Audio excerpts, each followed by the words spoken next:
اعوذ باللہ من الشیطان الرجیم بسم اللہ الرحمن الرحیم اللہم وفقنا لما تحب وترضى واجعل عاقبۃ امورنا خیرا ولا تکلنا الی انفسنا طرفۃ عین ابدا۔ حلول ماہ مبارک رمضان، شہر اللہ الاکبر، شہر اللہ الاعظم، ماہ برکت و رحمت و مغفرت، ماہ توبہ و استغفار و ماہ قرآن، آپ تمام جوانان عزیز، تمام راہ روان راہ امامت و ولایت و تمام امت اسلامیہ کو تبریک و تہنیت عرض ہے۔ بہت عظیم مہینہ جس میں آج پہلی شب ہے اور ہم داخل ہوئے ہیں، لطف الہی سے اللہ تعالیٰ کا بہت ہی احسان ہے کہ ہماری زندگیوں میں ایک دفعہ پھر ہمیں اللہ تعالیٰ نے اس پربرکت مہینے جیسی نعمت عطا فرمائی ہے اور اس کو درک کرنے کی توفیق عنایت فرمائی ہے۔ رسول اللہ صلی اللہ علیہ وآلہ وسلم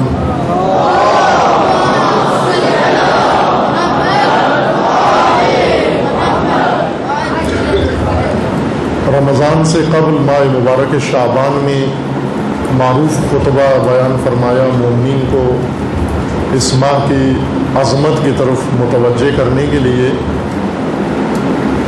ایھا الناس قد اقبل الیکم شہر اللہ بالبرکۃ والرحمۃ والمغفرہ۔ اے لوگو، خدا کا عظیم مہینہ تمہاری طرف آ رہا ہے، برکتیں لے کر، رحمتیں و مغفرت لے کر۔ یہ وہ مہینہ ہے جو سب سے افضل، جس کے ایام، جس کی راتیں، جس کے آنات، جس کے لحظے و لمحات، اس عظیم مہینے کی معرفت ضروری ہے، اور معرفت کے ساتھ اس مہینے میں مومنین داخل ہوں۔ معرفت نہ ہونے کے نتیجے میں عام طور پر مسلمان اس مہینے کی آمد سے گھبراتے ہیں، ڈرتے ہیں، خوف کھاتے ہیں کہ خصوصاً موجودہ ماہ رمضان یا آئندہ چند سالوں میں جو ایام گرما میں اور موسم گرما میں آ رہا ہے، رسول اللہ فرماتے ہیں اس مہینے کا استقبال کرو خوشی کے ساتھ، اور ائمہ اطہار علیہ السلام کی سیرت یہی تھی۔ حضرت سید ساجدین علیہ الصلوۃ والسلام اس مہینے کا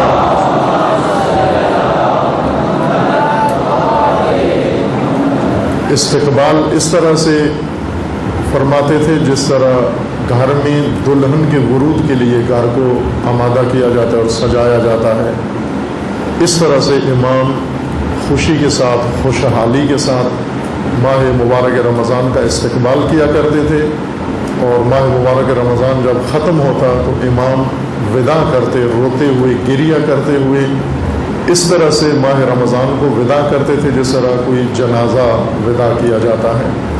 عزیز ترین ساتھی سے جب بچھڑ جاتے ہیں اسے رخصت کیا جاتا ہے۔ یہ سب معرفت کے نتیجے میں ہے، چونکہ ہمیں وہ معرفت نہیں ہے، اس وجہ سے حق ماہ رمضان کا ہم سے ادا نہیں ہوتا۔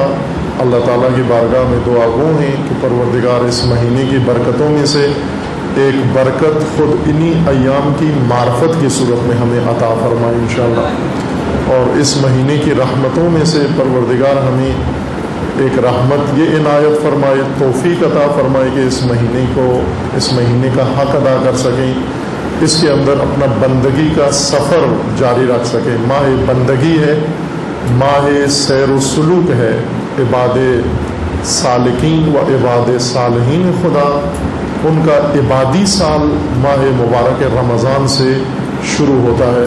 جس طرح ہمارے ملک میں تعلیمی سال ایک خاص مہینے سے شروع ہوتا ہے، یا مالی سال ایک خاص مہینے سے اس کا آغاز ہوتا ہے، ایسے ہی عباد خدا و بندگان سالکین و صالحین خدا، ان کا مہینہ ماہ رمضان سے شروع ہوتا ہے۔ بندگی کا سفر و سیر و سلوک خداوند تبارک و تعالیٰ کی بارگاہ میں۔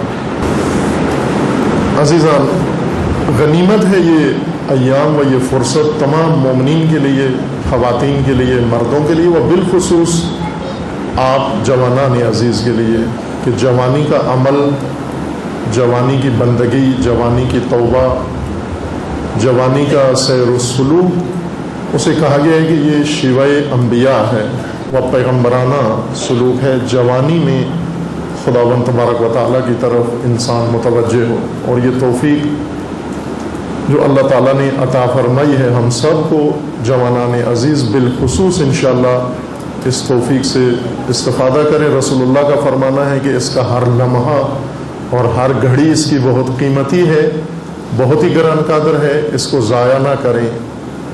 ایامہ افضل الایام، لیالیہ افضل اللیالی، وساعاتہ افضل الساعات۔ ایک ایک لمحہ و ایک ایک سیکنڈ اس مہینے کا بہت عظیم ہے۔ جس طرح دن کو گفتگو میں مثال دی تھی کہ برسات کا موسم ہے، اور آپ دیکھیں اس موسم نے ہر چیز کو ہرا کر دیا ہے، سبز کر دیا ہے، ہر چیز زندہ ہو گئی ہے۔ اسی طرح ماہ مبارک رمضان ربیع القلوب و ربیع القرآن ہے، مومنوں کے نفوس کی بہار ہے۔ اس میں مردہ دل خود ہی زندہ ہو جاتے ہیں، اور جب موسم اتنا ہموار ہے و اتنا خوشگوار ہے ماہ مبارک رمضان کی صورت میں، ہم غفلت نہ برتیں۔ امیر المومنین علیہ السلام فرماتے ہیں کہ فرصتوں سے فائدے اٹھاؤ، موقع جب آتے ہیں اللہ کی طرف بڑھنے کے، ان سے فائدہ اٹھاؤ کہ بار بار میسر نہیں آتے۔ اور جو لوگ افراد اپنی زندگی میں موقع ضائع کر دیتے ہیں، فرصتیں ضائع کر دیتے ہیں، انہیں اس کی سزا ملتی ہے، سزا بھگتنا پڑتی ہے۔ اور وہ سزا جو آج ہم قومی لحاظ سے بھی بے حیثیت قوم پاکستان میں شیعہ جو سزا بھگت رہے ہیں، جو کچھ ہمارے ساتھ ہو رہا ہے، یہ موقع ضائع کرنے کا نتیجہ ہے۔ ہمیں اللہ تعالیٰ نے بہت سارے مواقع عطا کیے ہیں جن سب کو ہم نے ضائع کیا ہے۔ اپنی جو مزاج ہے ہمارا پاکستانیوں کا، لہوی مزاج اور لعبی مزاج، غیر سنجیدہ مزاج، کامیڈین مزاج ہمارا ہے۔ اس کامیڈین طبیعت کے نتیجے میں ہم نے ہر غنیمت فرصت اور ہر بہترین موقع کو گنوایا ہے اور ضائع کیا ہے۔ اور آج جس کی ہمیں یہ سزا مل رہی ہے کہ مٹھی بھر دہشت گرد انہوں نے ہمارا جینا حرام کر دیا ہے اس مملکت و ملک کے اندر۔ وہ موقع بہت سارے آئے ہیں، جن میں سے ایک انقلاب اسلامی کا وقوع پذیر ہونا تھا، جو مکتب تشیع سے اٹھا، وہ انقلاب جس نے پوری دنیا کو ہلایا، وہ انقلاب پاکستان میں زیادہ اثرات نہیں ڈال سکا۔ اس کی وجہ یہ ہے کہ یہاں آمادگی نہیں تھی، یہاں پر مبلغین و مروجین انقلاب موجود نہیں تھے کہ جو اس قوم کو بتائیں کہ کتنی عظیم و غنیمت فرصت خدا نے ہمیں عطا کی ہے۔ اسے ہم غافل رہے، جس کے نتیجے میں آج کمزور، ضعیف اور بہت ہی بزدل دشمن کے ہاتھوں پٹ رہے ہیں، بزدل دشمن کے ہاتھوں۔ عزیزان، یہ فرصتیں غنیمت ہیں، فرصتیں ضائع کرنا اپنی عادت نہ بنائیں۔ فرصتیں اپرچونیٹیز، ہماری مادری زبان میں، چونکہ مادر بدل گئی ہے، ماں بدل گئی ہے، تو مادری زبان بھی بدل گئی ہے۔ اس وجہ سے اب اردو میں لفظ استعمال کریں سمجھ میں نہیں آتا جب تک اس کا متبادل مادری استعمال نہ کریں۔ فرصت سے مراد اپرچونیٹیز ہیں۔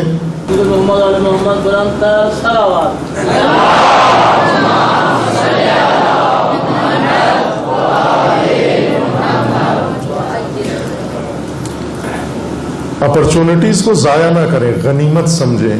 امیر المومنین کا فرمانا ہے کہ فرصتوں کو غنیمت سمجھو، اس طرح سے سمجھو کہ دوبارہ کبھی نہیں آئے گی۔ یہ ماہ مبارک رمضان بہت عظیم فرصت ہے، اس طرح سے اس ماہ مبارک رمضان کو طے کریں و بسر کریں کہ ہمیں دوبارہ شاید یہ عظیم مہینہ میسر نہ آئے۔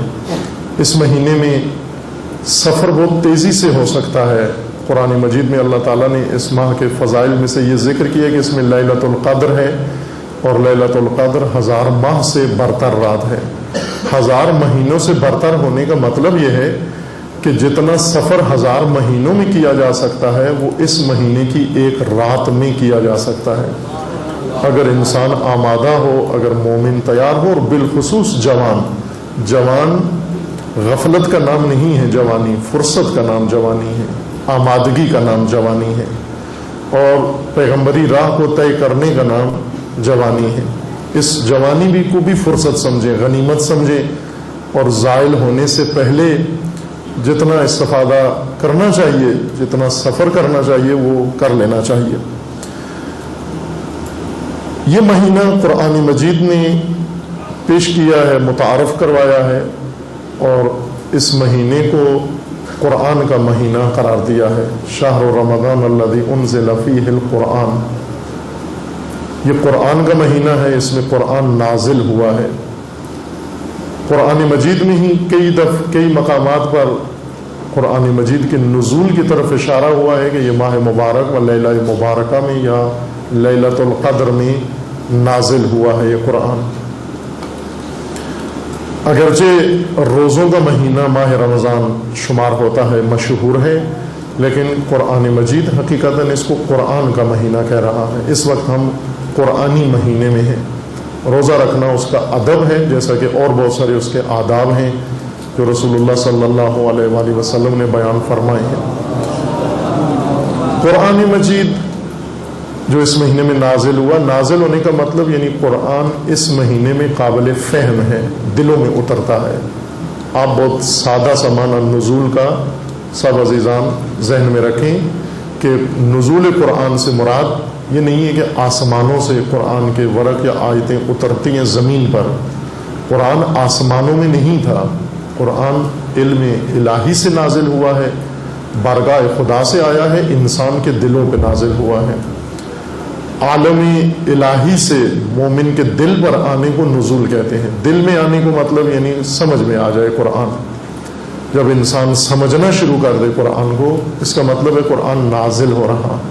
جن کو سمجھ میں نہیں آ رہا قرآن، یا جنہوں نے قرآن کریم کو سمجھنے کے لیے کوئی آمادگی نہیں اپنی پیدا کی، وہ قرآن کے نزول کے منتظر ہیں ابھی کہ ان پر نازل ہو قرآن۔ ابھی نازل ہونا باقی ہے، نازل ہونا اس کے لیے انہیں اہتمام کرنا پڑے گا، کوشش کرنی پڑے گی تاکہ قرآن انشاءاللہ ان کے قلوب پر نازل ہو۔ اور ہم کوشش کریں اسی ماہ مبارک رمضان میں خداوند تبارک و تعالی ہمارے دلوں کو اتنا نرم کر دے و آمادہ کر دے کہ ان کے اندر نور قرآن نازل ہونا شروع ہو جائے انشاءاللہ۔ قرآن مجید بھی رمضان کی طرح درست تعارف اس کا امت کے اندر نہیں ہوا۔ جس طرح رمضان روزوں کا مہینہ و روزہ سختی کا نام ہے، اور یہ الٹ تعارف ہے، غلط تعارف ہے رمضان کا۔ رمضان برکت کا مہینہ ہے، رمضان رحمتوں کا مہینہ ہے، رمضان قرآن کا مہینہ ہے۔ اسی طرح قرآن کے بارے میں بھی تعارف و شناخت ہماری صحیح نہیں ہے۔ ہم قرآن کو ہے تو موجود ہے قرآن، لیکن ہم یہ سمجھتے ہیں کہ یہ ایک ثواب کی مقدس کتاب ہے، اور تقدس بھی ایک کرنٹ ہے۔ جس طرح بجلی کا الیکٹرک کا کرنٹ ہوتا ہے بعض چیزوں کے اندر، اگر ہم اس کو ہاتھ لگائیں تو وہ کرنٹ ہمارے اندر بھی آ جاتا ہے۔ عموماً ذہنوں میں یہ بات بیٹھی ہوئی ہے کہ قرآن بھی ایک مقدس کتاب ہے، وہ تقدس ایک کرنٹ کا نام ہے کہ جو ہی قرآن ہم کھولتے ہیں، ٹچ کرتے ہیں، چومتے ہیں اس کو، تو یہ کرنٹ ہمارے اندر بھی آ جاتا ہے، ہم بھی مقدس ہو جاتے ہیں۔ نہ عزیزان، قرآن مجید مقدس ضرور ہے، لیکن تقدس کا معنی یہ نہیں ہے کہ قرآن کا تقدس یعنی کرنٹ ہے اس کے اندر ایک، اور جو ہی مومن اس کو ٹچ کرتا ہے یہ کرنٹ مومن کے اندر بھی منتقل ہو جاتا ہے۔ مقدس ہونے کا مطلب یہ ہے کہ قرآن منزہ ہے، پاک ہے، اس میں غلطی نہیں ہے، اس میں باطل نہیں ہے، اس میں اختلاف نہیں ہے، اس میں کوئی اشتباہ نہیں ہے، یہ تمام عیب سے منزہ ہے۔ قرآن کے مقدس ہونے کا مطلب جو سورہ مبارکہ بقرہ کے آغاز میں ہے، سورہ بقرہ کی پہلی آیت یہ ہے کہ لا ریب ذالک الکتاب لا ریب فی، لا ریب ہونا یہ مقدس ہونے کا معنی ہے۔ قرآن مقدس ہے یعنی لا ریب ہے، کوئی عیب، کوئی اشکال، کوئی ضعف، کوئی کمزوری، کوئی تضاد اس کے اندر کسی قسم کا موجود نہیں ہے۔ یہ معنی ہے اس کے مقدس ہونے کا۔ قرآن مقدس ہے یعنی قابل اعتماد ہے، آپ اعتماد کریں قرآن پر۔ قرآن اصل میں ہمارے معاشرے کے اندر جس طرح تعارف اس کا ہونا چاہیے تھا نہیں ہوا۔ ایک عام استعمال قرآن کا استخارے کے لیے کیا جاتا ہے، استخارہ نکالیں۔ استخارہ بھی فال ہے، اصل میں فال نکالتے ہیں، نام اس کا استخارہ رکھا ہوا ہے.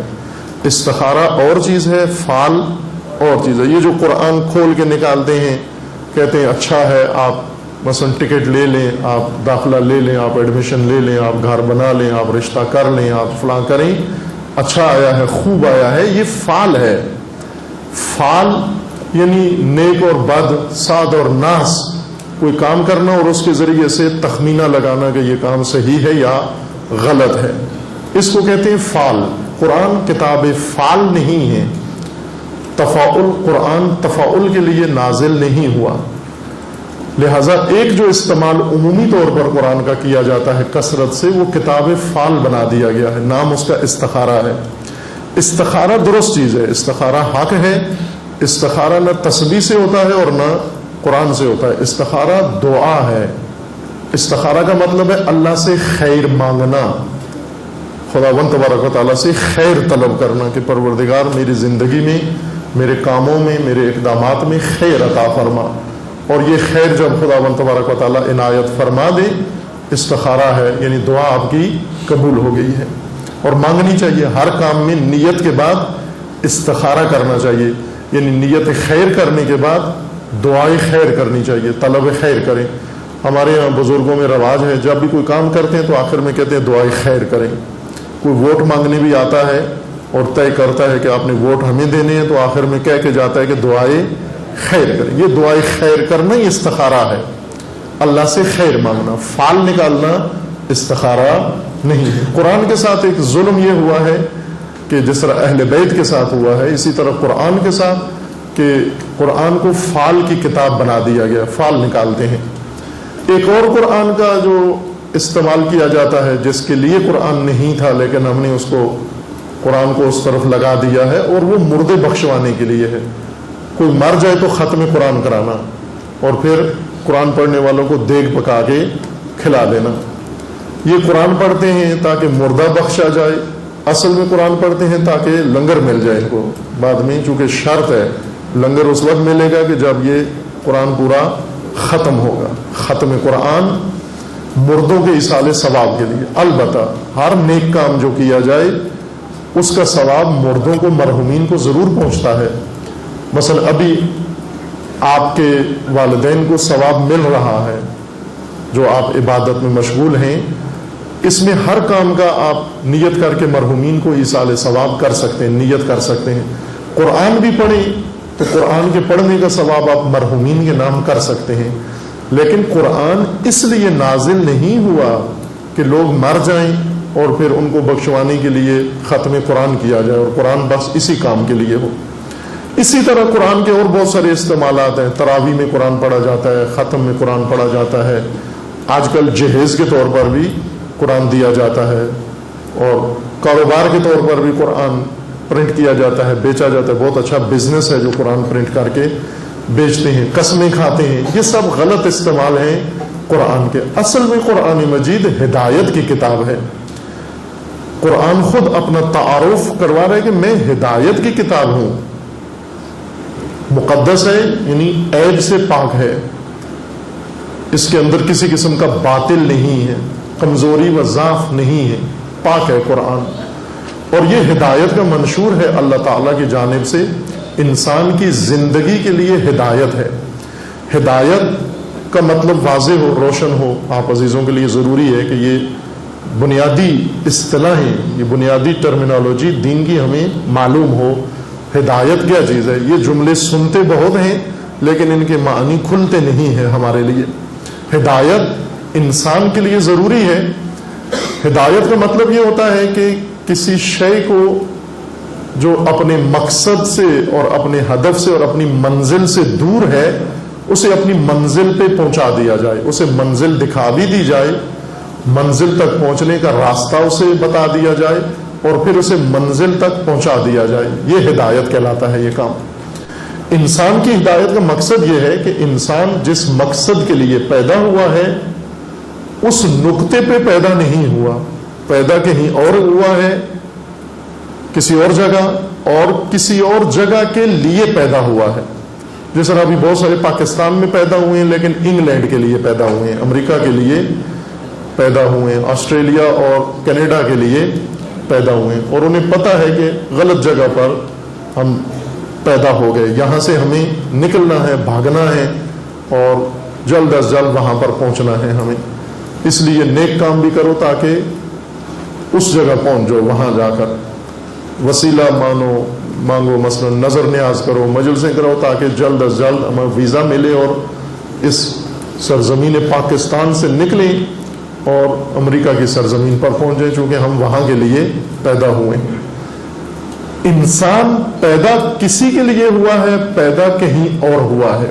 قرآن مجید نے فرمایا کہ خداوند تعالیٰ نے انسان کو پیدا کیا ہے لقاء اللہ کے لیے، کمال کے لیے۔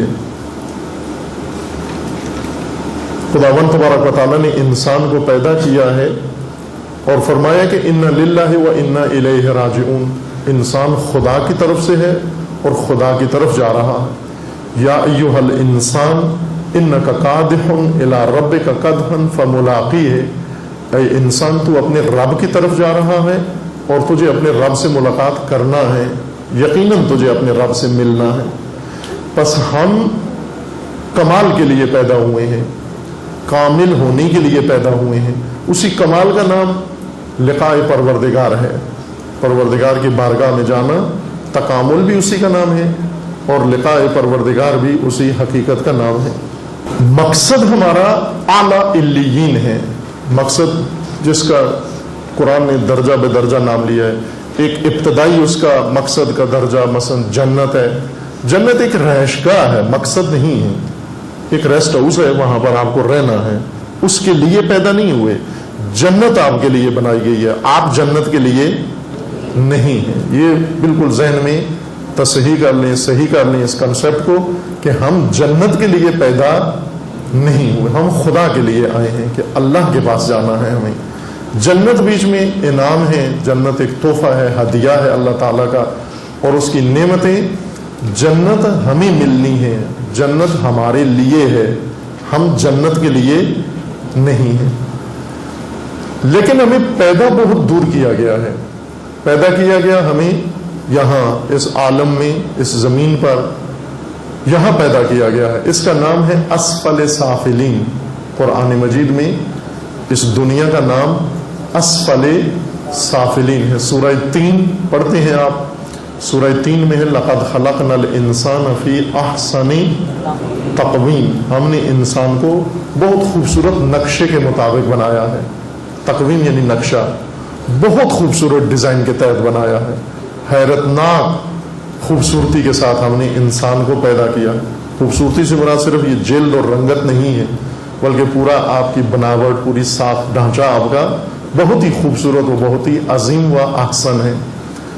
لیکن اس عظیم نقشے کے تحت بنی ہوئی مخلوق کو ہم نے کیا کیا؟ ثم رددناہ اسفل سافلین، اس کو سب سے نچلے درجے پہ لا کے کھڑا کر دیا، پیدا یہاں کیا آپ کو، اور پھر آپ کو یہ کہا گیا کہ آپ نے پہنچنا ہے سب سے اعلیٰ منزل پر، ملائکہ سے بالا تر پیدا کیا ہے سب سے نچلے سٹیپ پر، اور کہا، اشارہ کیا گیا کہ پہنچنا سب سے اعلیٰ منزل پر ہے۔ اس منزل تک پہنچنے کے لیے ہمیں ہدایت کی ضرورت ہے۔ اسفل سافلین سے نکل کر اعلیٰ علیین تک جانا یا اس مقام اصلی تک جانا، اس کے لیے ہمیں ہدایت کی ضرورت ہے۔ ہدایت اسی کو کہتے ہیں کہ کسی مخلوق کو جو منزل سے دور ہو اسے منزل بتائی جائے، منزل کی نشاندہی کی جائے، منزل کی طرف جانے والا اسے راستہ بتایا جائے، اور اس راستے کی علامتیں، اس راستے پر چلنے کا طریقہ اسے بتایا جائے، دکھایا جائے۔ اسی کو ہدایت کہتے ہیں۔ قرآن ہدایت کی کتاب ہے، چونکہ ہم سب ہدایت کے محتاج ہیں، اور خداوند تبارک و تعالیٰ نے ہماری ہدایت کا جو انتظام کیا ہے وہ قرآن کی شکل میں، قرآنی صورت میں ہمارے سامنے نازل کیا ہے، اور ہم نے اس کو سمجھنا ہے۔ قرآن ہدایت کا منشور ہے، منشور ہدایت ہے۔ ہدایت کے منشور میں اللہ تعالیٰ نے نظام ہدایت انسان کے لیے مقرر کیا ہے، اور نظام ہدایت بہت جامع ہے۔ پوری حیات انسانی زندگی کے جتنے پہلو ہیں اور جن جن پہلوؤں میں انسان کو ہدایت کی ضرورت ہے وہ سب کچھ قرآن میں ہے. یہ بات ایک عام زبانوں پہ چڑھی ہوئی ہے کہ قرآن میں ہر خشک و تر موجود ہے، ہر بات قرآن میں ہے، لہذا وہ ہر بات قرآن سے نکالتے بھی ہیں. بعض اوقات کبھی ووٹ قرآن سے نکالیں گے، الیکشن قرآن سے نکالیں گے، کینڈیڈیٹ بھی قرآن سے نکالیں گے. جس کا جو شعبہ ہے وہ اپنے شعبے کی بات قرآن سے نکال لیتا ہے. مثلا انگوٹھیاں بنانے والے کے پاس جائیں، وہ پوری انگوٹھی قرآن سے نکال کے آپ کو ثابت کرے گا. جس کا کوئی اور کام ہے وہ کام. ایک ذاکر صاحب مجلس پڑھ رہے تھے، لوگوں نے انہیں کہا کہ ایک اعتراض ہم پر یہ ہوتا ہے شیعہ پر کہ آپ ماتم کرتے ہیں تو ماتم کا جواز قرآن سے نکال کے بتائیں. انہوں نے اپنے ذاکر صاحب سے کہا کہ آپ بتائیں ہمیں کہ قرآن کہاں ہے ماتم کا جواز. تو انہوں نے کہا کہ باقاعدہ ثابت کروں گا، میں ماتم بھی ثابت کروں گا، پورا جلوس ثابت کروں گا، جلوس کا روٹ بھی ثابت کروں گا قرآن سے. لوگ بہت خوش ہوئے کہ ایسا ذاکر ہم نے پہلے کبھی نہیں سنا تھا جو اتنی تفصیل کے ساتھ ڈیٹیل میں ہر چیز قرآن سے ثابت کر کے دے.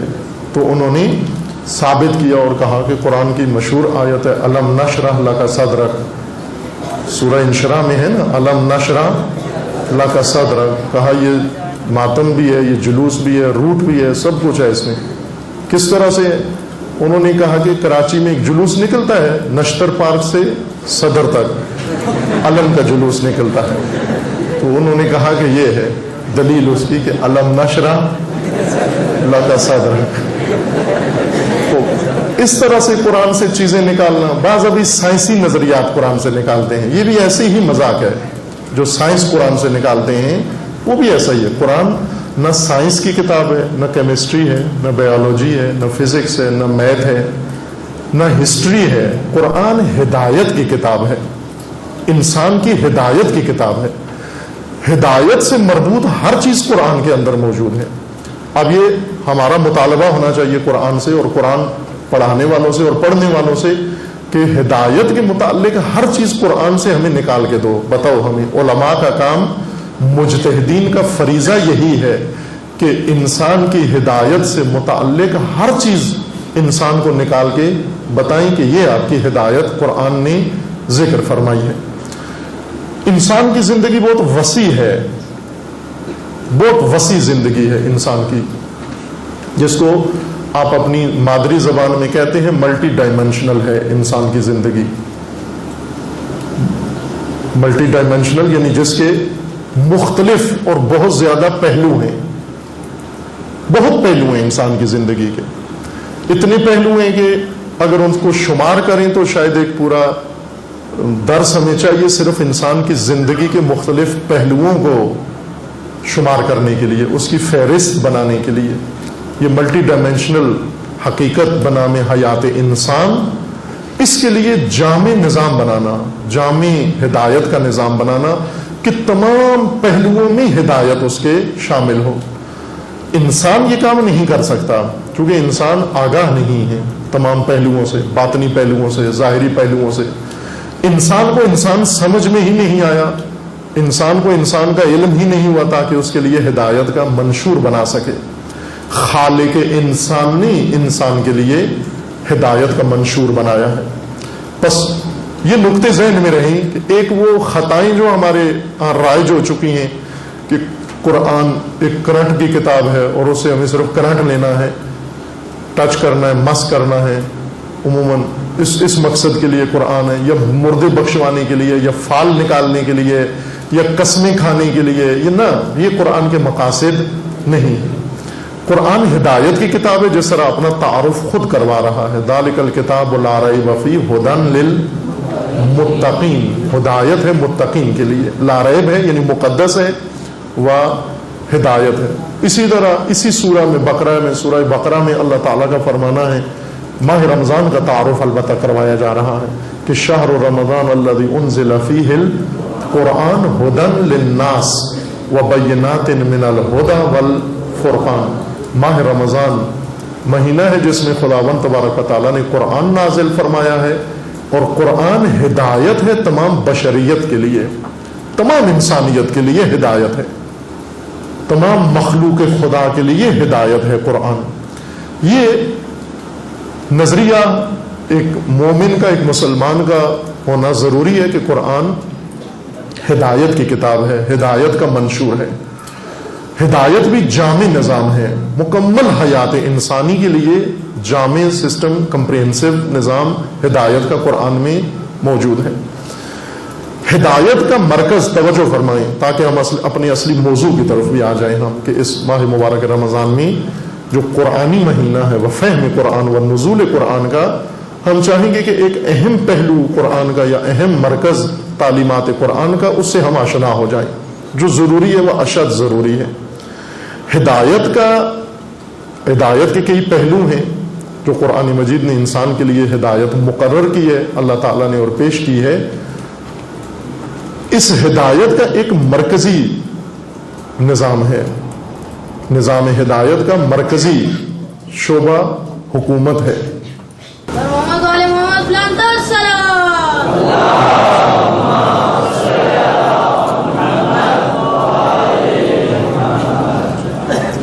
ہدایت کا نظام ہدایت بشری کا مرکزی شعبہ حکومت کہلاتا ہے.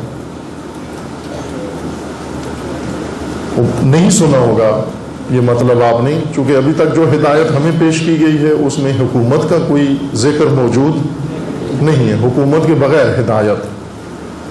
ہدایت کے نظام میں حکومت کا کہیں نام ہم نے نہیں سنا، چونکہ قرآنی معاشرہ، قرآنی تہذیب، قرآنی ماحول، قرآنی تعلیم، قرآنی سسٹم نہیں ہے ہمارا، کلچرل ہے، آبائی نظام ہے. ابھی میں اشارہ کروں گا کہ قرآن نے قرآنی نظام ہدایت سے دوری کا ایک سبب، الہی نظام سے دوری کا سبب، وجہ آبائی طریقہ کار کو قرار دیا ہے کہ چونکہ لوگ آبائی طریقے کے کاربند ہیں و پابند ہیں اور آبائی طریقے سے جڑے ہوئے ہیں، آبائی طریقے سے چپکے ہوئے ہیں، آبائی طریقے کو اپنایا ہوا ہے، اسے چھوڑنے کے لیے تیار نہیں ہیں، اس لیے الہی نظام کی طرف آتے ہی نہیں ہیں، رجحان ہی نہیں ہے، ان کا رغبت ہی نہیں ہے. اور علماء ان کی کوشش یہ ہے کہ وہ عوام پسند باتیں ہی کریں. عوام کو اگر آبائی طریقہ پسند ہے تو علماء کا کام یہ ہے کہ آبائی طریقے کو ہی الہی لیبل ان کو چپکا کے دے دیں. جس طرح آپ جعلی چیز لے جاتے ہیں، چائنا کی چیز لے جائیں، کسی دکان پہ جا کر اسے یہ کہیں کہ وہ آپ کو اس پہ لکھ کے دے دے یہ جاپان کی بنی ہوئی ہے نا، ایسے ادارے موجود ہیں.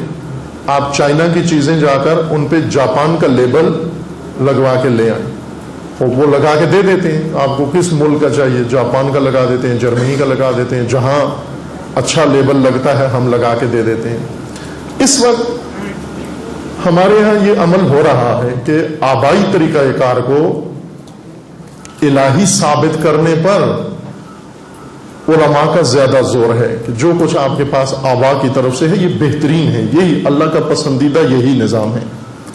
اور قرآن مجید نے اس کو سب سے بڑی رکاوٹ قرار دیا ہے الہی نظام کی راہ میں.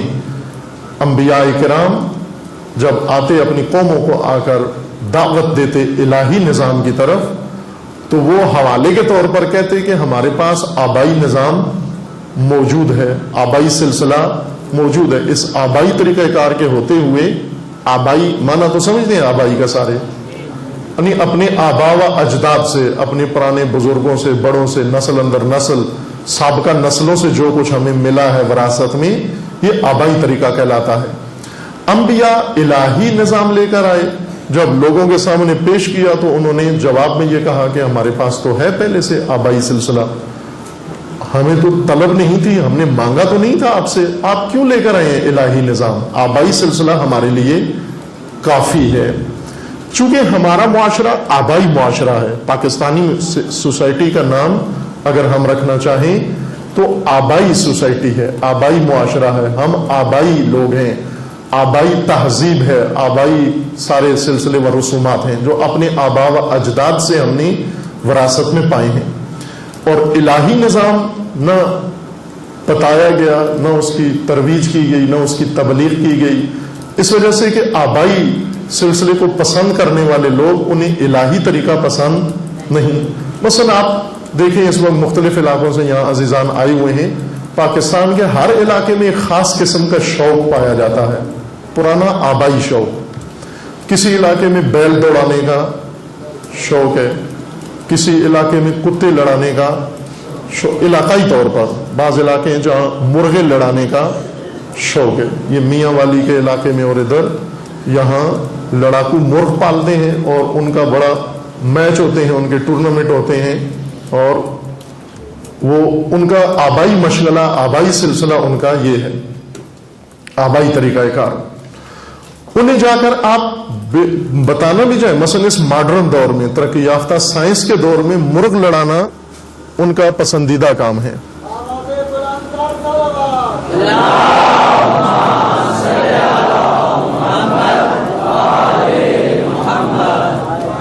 اسی طرح آپ مثلا انہیں یہ کہیں کہ روبوٹ، یہ جو بیل دوڑاتے ہیں، آپ یہ کہیں کہ اس وقت ٹیکنالوجی کا زمانہ ہے، کمپیوٹر روبوٹ بنے ہوئے ہیں۔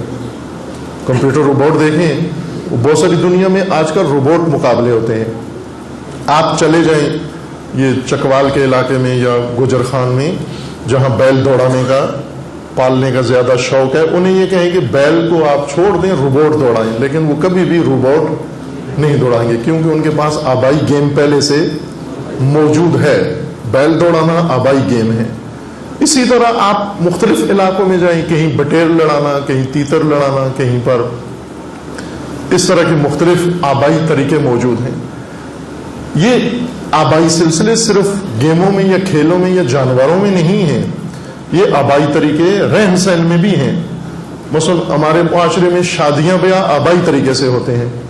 ایک آبائی طریقہ یہ ہے کہ لڑکی لڑکے کو نہیں پوچھنا کہ ان کی شادی ہو رہی ہے، بالکل انہیں ایک دوسرے کو دیکھنے کا بھی موقع نہیں دینا، انہیں کہ یہ بے حیائی ہے۔ آبائی طریقے میں لڑکی لڑکے کو دیکھ لے جس سے اس نے زندگی گزارنی ہے، اور لڑکا لڑکی کو دیکھے جس کے ساتھ اس نے پوری عمر گزارنی ہے، یہ آبائی طریقہ کار میں ممنوع ہے، حرام ہے، سخت حرام ہے یہ بات۔ اگر کسی نے شادی سے پہلے اپنی منگیتر دیکھ لی، کہتے ہیں یہ بہت ہی بے حیا آدمی ہے۔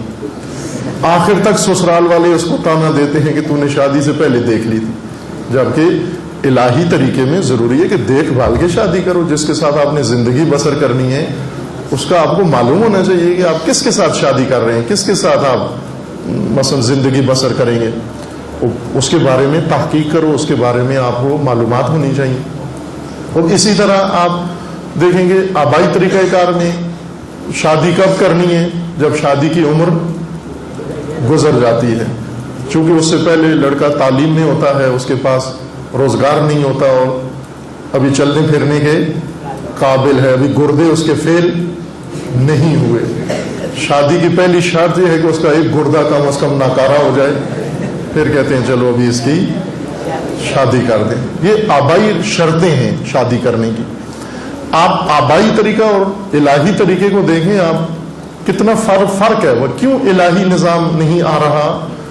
دو کاموں کی وجہ سے، ایک آبائی نظام سے محبت اور رغبت ہے، اور دوسرا الہی نظام کو بتانے والا کوئی نہیں ہے۔ کیوں نہیں ہے؟ چونکہ آبائی نظام چاہنے والے پسند نہیں کرتے کہ ان کے نظام سے ہٹ کر الہی باتیں کوئی کرے، ان کو اچھی نہیں لگتی۔ عوام پسند باتیں کریں، عوام فریب باتیں کریں، یعنی پہلے جا کے یہ دیکھنا چاہتے ہیں کہ یہاں عوام کیا پسند کرتے ہیں، جو عوام پسند کرتے ہیں وہی باتیں ان کو بتائی جائیں۔ اگر عوام اپنے آبا کے طریقے پسند کرتے ہیں، انہیں کہیں یہی طریقہ پسند، یہ بہترین طریقہ ہے جو آپ، اللہ کا پسندیدہ طریقہ یہی ہے۔ کچھ لوگوں کی مہارت یہ ہے کہ وہ جتنے آبائی سلسلے ہیں ان کو الہی لیبل لگانا جانتے ہیں، لیکن خدا نے انبیاء اس لیے نہیں بھیجے کہ آبائی سلسلوں اور آبائی رسموں پر عوام کو پختہ کر دیں۔ اللہ تعالیٰ نے انبیاء کو بھیجا تاکہ انقلاب برپا کریں، یعنی آبائی نظام چھوڑا کر الہی نظام قائم کریں۔ یہ انقلاب ہی کہلاتا ہے۔ آبائی نظام کا خاتمہ ایک تہذیب کا خاتمہ، ایک نظام کا خاتمہ، ایک آئیڈیالوجی کا خاتمہ، ایک سسٹم کا خاتمہ، اور اس کی جگہ پر ایک نیا نظام کا قیام، یہ انقلاب کہلاتا ہے۔ انبیاء اس انقلاب کے لیے آئے تاکہ جاگزین کریں آبائی نظام کی جگہ الہی نظام کو۔ آبائی نظام میں بہت کچھ ہے، تہذیب ہے جس کے ابھی ہم خوگر ہیں، قرآنی و الہی نظام، قرآن مجید میں ایک بہت خوبصورت نظام پوشیدہ ہے جو استخارہ کرنے والوں کو سمجھ میں نہیں آتا، چونکہ وہ نظام کی ہر آیت سے استخارہ نکالتے ہیں، فال نکالتے ہیں۔ مثلا نظام کی آیت ہے، ابھی میں پڑھوں گا آپ کے سامنے نظام کی آیات، نظام الہی کی آیات، اور آپ نوٹ بھی کرتے جائیں گے ہر آیت سے اس فال بھی نکالی گئی ہے۔ مثلا نظام الہی کی آیت ہے، اس سے کیا فال نکالی گئی کہ ٹھیک ہے یہ بکری خرید لو، اس میں بہتری ہے، یہ بھینس خرید لو، مثلا یہ ٹھیک ہے، یہ مثلا آپ کاروبار کرنا چاہتے ہیں، اس بینک سے پیسے نکلوا کے اس بینک میں ڈالنا چاہتے ہیں، فال نکالو، الہی نظام سے متعلق آیت نکلی ہے، کہتے ہیں ٹھیک ہے اس بینک سے پیسے نکلوا کے اس بینک میں، یہ محکمہ چھوڑ کے اس محکمے میں چلے جاؤ۔ قرآن مجید میں ایک بہت ہی خوبصورت بڑا اعلیٰ الہی نظام انسانی موجود ہے، پوشیدہ صدیوں سے، جس کو کھول کے پیش نہیں کیا گیا۔ تفسیر کہتے ہیں پردے کے نیچے چھپی ہوئی چیز کو واضح کر کے بتانا۔ فسر، تفسیر، فسر سے فسر یعنی ڈھانپی ہوئی چیز جس کے اوپر پردہ ڈال دیا گیا ہو، چھپا دیا گیا ہو، اس کے پردے کو ہٹانا تاکہ نیچے سے جو اصل چیز ہے وہ کھل کر سامنے آ جائے۔ خوب، یہ کام تھا مفسرین کا۔ مفسر کا کام ہی یہی ہے کہ قرآن کے اندر جو نظام موجود ہیں ان کو پردہ ہٹائے الفاظ کا و مفاہیم کا، تاکہ اس کے اندر چھپی ہوئی چیز کھل کر ہمارے سامنے آ جائے۔ صدیوں سے پوشیدہ ہے قرآنی الہی نظام، بہت ہی خوبصورت و زیبا و اعلیٰ نظام قرآنی، جس کے اوپر آبائی تہذیب کے پردے پڑ گئے اور ہم دور بیٹھے ہوئے ہیں، قرآن ہوتے ہوئے ہم اس سے دور ہیں۔ قرآنی و الہی نظام ہدایت کا مرکز حکومت ہے۔ حکومت کے بغیر الہی نظام ہدایت نامکمل ہے، بلکہ یوں کہوں کہ ناکارہ ہے۔ حکومت کے بغیر ہدایت کا نظام عملی نہیں ہو سکتا، حکومت کے ذریعے سے عملی ہوگا، حکومت کے ذریعے سے قائم ہوگا نظام الہی، اور نظام ہدایت انسانی حکومت کے ذریعے سے نافذ ہوگا۔ یعنی آپ یوں سمجھ لیں کہ قرآنی نظام میں و الہی نظام میں حکومت کے بغیر ہدایت، امت کی ہدایت، البتہ بشر کی ہدایت و اجتماع کی ہدایت ناممکن ہے۔ حکومتیں اس وقت جو رائج ہیں، حکومتیں، آپ کے ذہن میں یہی تصور آئے گا کہ ان حکومتوں کے ذریعے، مثلا اس وقت پاکستان میں جو موجودہ حکومت ہے اس کے ذریعے سے ہدایت کا نظام ہوگا۔ نہ، کچھ حکومتیں آڑے ہیں، کچھ حکومتیں رکاوٹ ہیں، کچھ حکومتیں مانع ہیں۔ نظام ہدایت الہی میں جو حکومت شرط ہے وہ الہی حکومت، قرآنی حکومت شرط ہے، نہ کہ ہر حکومت ہدایت کے لیے ہے۔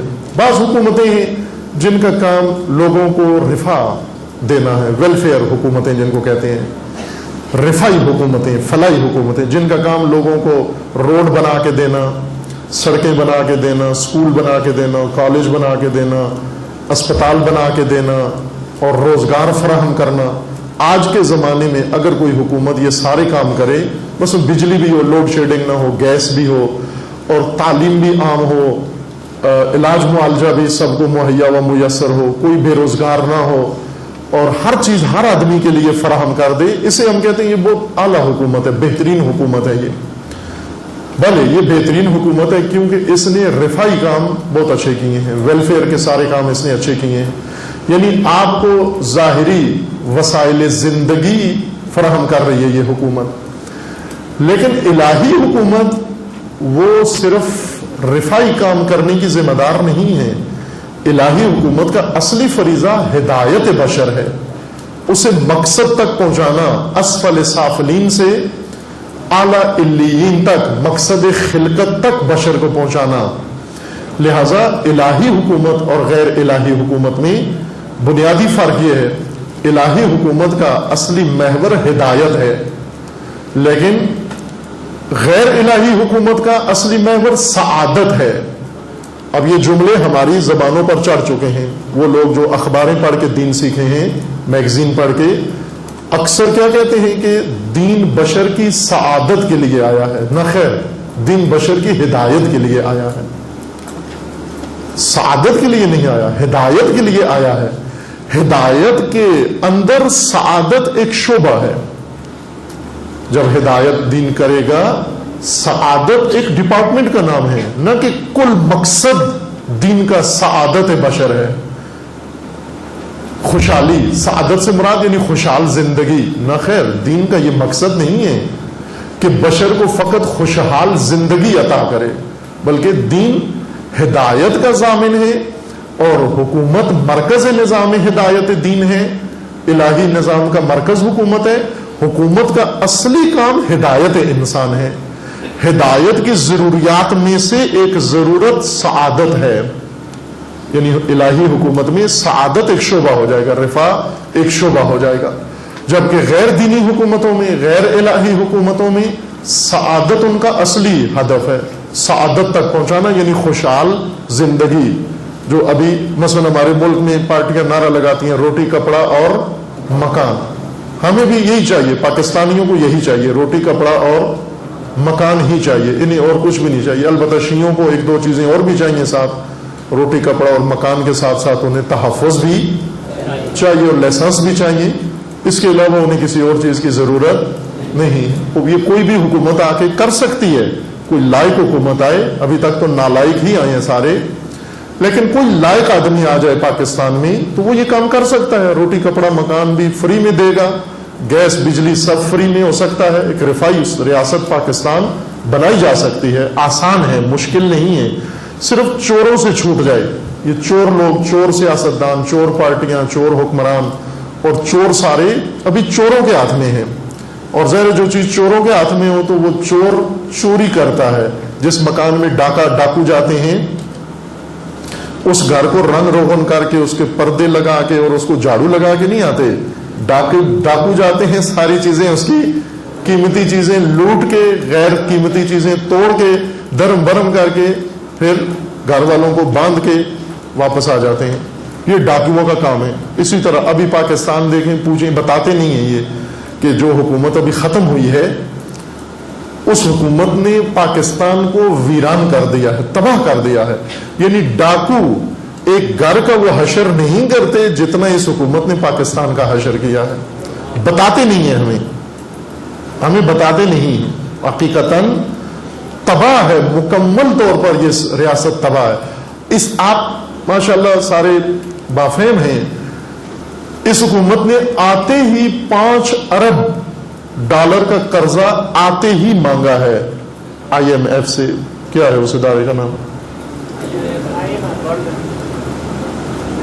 مالیاتی ادارہ دنیا کا، جو بنیا ہے، سود خور ہے، ساری دنیا کو قرض دیتا ہے اور ملکوں پر قبضے۔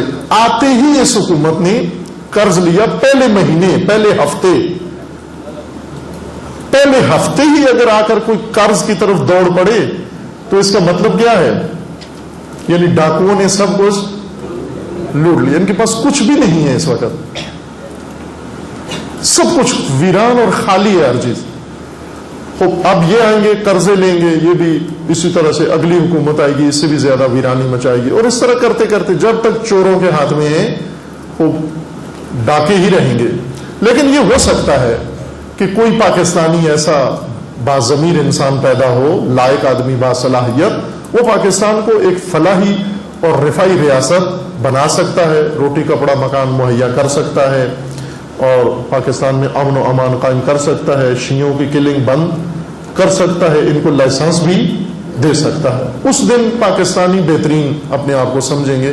لیکن یہ حکومت بھی، رفائی حکومت، کامیاب حکومت اگر آئے، پاکستانی کی ہدایت کے لیے کوئی قدم نہیں اٹھائے گی۔ الہی حکومت میں ہدایت انسان اصلی منشور ہے، اصلی کام ہے، اصل کام ہدایت ہے۔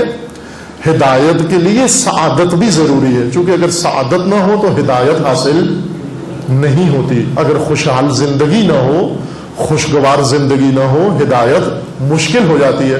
مثلا ابھی آپ میں سے ایک آدمی ایسا بیٹھا ہوا درس میں جس نے ابھی کھانا نہیں کھایا، افطار نہیں کیا، بھوکا ہے، پیاسا ہے، اور ادھر سے درس ہو رہا ہے، مثلا قرآن ہدایت، نظام، اللہ، اس کو یہ ساری چیزیں کچھ اور سمجھ میں آ رہی ہیں.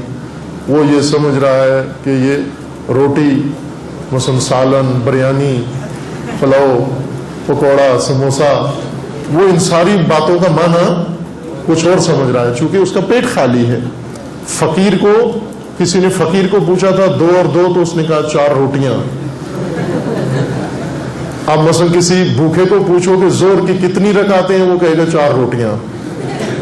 رکعتوں کے بجائے 4 روٹیاں آئے گا، چونکہ اس کا پیٹ خالی ہے. ایسے ہی ہے، اگر رفع نہ ہو، سعادت نہ ہو، ہدایت کے لیے میدان ہموار نہیں ہوتا. سعادت ہدایت کے میدان ہموار کرنے کا نام ہے.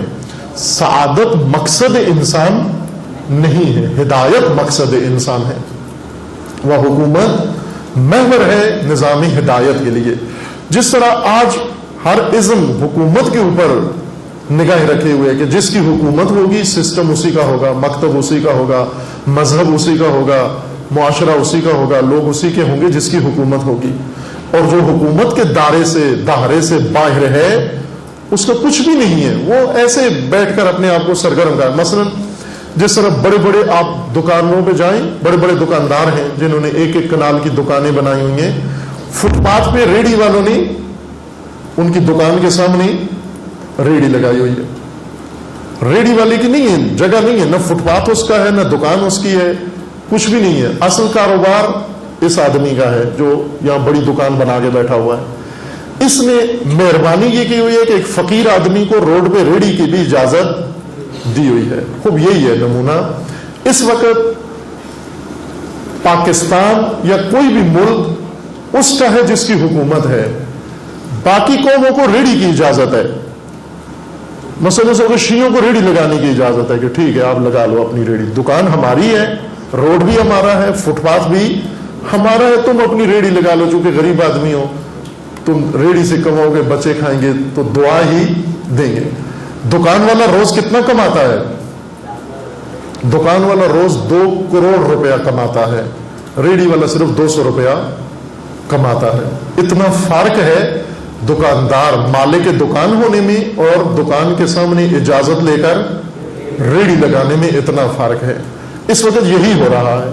حکومت جن کے اختیار میں ہے ان کے پاس سب کچھ ہے، اور مذہبیوں نے ریڑھی لگائی ہوئی ہے باہر، ان کو اجازت ہے آپ بھی ریڑھی لگا لو، 200 روز کا آپ کما لو. ہم یہ سمجھتے ہیں کہ بڑی مذہبی فعالیت کر رہے ہیں، بڑے مذہبی کام کر رہے ہیں، مذہب کے لیے کیا قربانیاں دے رہے ہیں اور کیا کام کر رہے ہیں. نہ عزیزان من، نظام الہی، نظام قرآن میں ہدایت. اب آج جو آپ کی خدمت میں عرض ہوا ہے اس کو خلاصہ کریں تو نتیجہ یہ، ان تذکرات کے علاوہ جو بیان ہوئے ہیں کہ کون کہاں بیٹھے اور بجلی کیسے ہو فلاں، وہ اس کے علاوہ جو مطلب اصل آپ کی خدمت میں عرض ہوا ہے کہ ماہ مبارک رمضان ماہ نزول قرآن ہے. نزول قرآن کا مطلب قرآن کو سمجھنا ہے، فہم قرآن ہے، قرآن کا دل میں آ جانا، قرآن کا ذہن میں آ جانا، قرآنی مفاہیم کا سمجھنا نزول قرآن کہلاتا ہے. اور ماہ رمضان ماہ نزول قرآن ہے.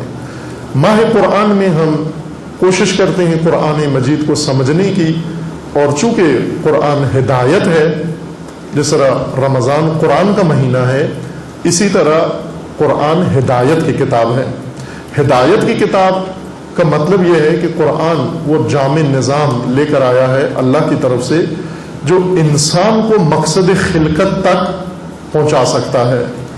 انسان جو ہدایت کا محتاج ہے، اسفل سافلین میں کھڑا ہوا ہے، اسے پہنچنا بہت اعلیٰ و بلند مقصد تک جانا ہے.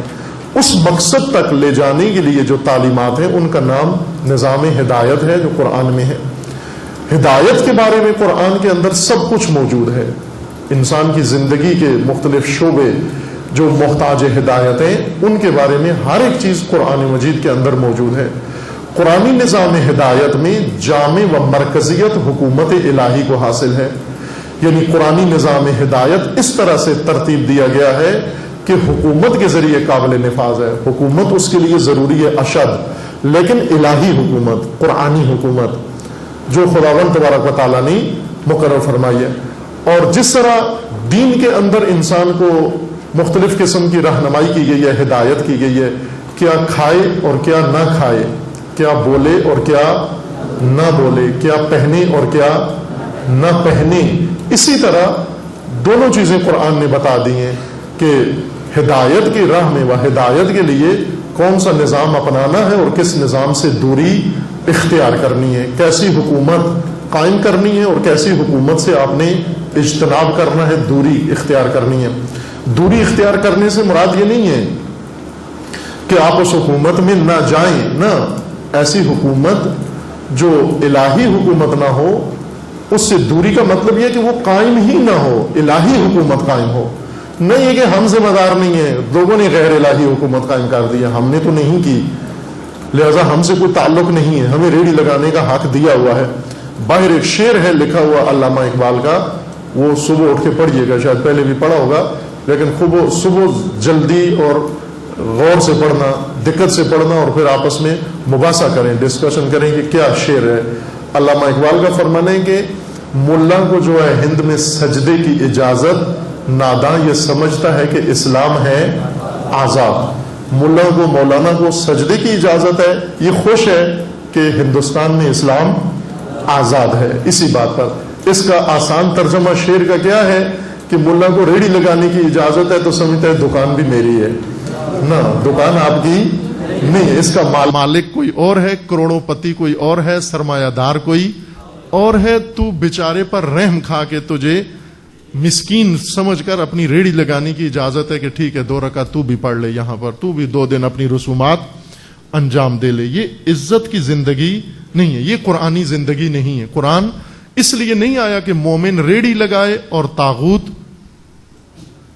مالک ہو، طاغوت پراپرٹی طاغوت کی ہو اور طاغوت کی پراپرٹی میں مومن کی ریڑھی لگی ہوئی ہو۔ خدا مومن کو ریڑھی باندھ دیکھنا نہیں چاہتا، خدا مومن کو عزت کے ساتھ دیکھنا چاہتا ہے، خدا مومن کو اس مقام پہ دیکھنا چاہتا ہے جو اللہ تعالیٰ نے مقرر کیا ہے۔ چونکہ یہ ایک تسلسل کے ساتھ بحث بڑھے گی آگے، قرآنی بحث، نظام قرآنی۔ آج وہ آیات جو پڑھنا مقصود تھا وہ نہیں پڑھ سکے، کل انشاءاللہ آپ کی خدمت میں باقاعدہ آیات قرآن کے ذریعے سے نظام حکومت الہی آپ کی خدمت میں پیش ہوگا۔ وصلی اللہ علی محمد وعلی محمد۔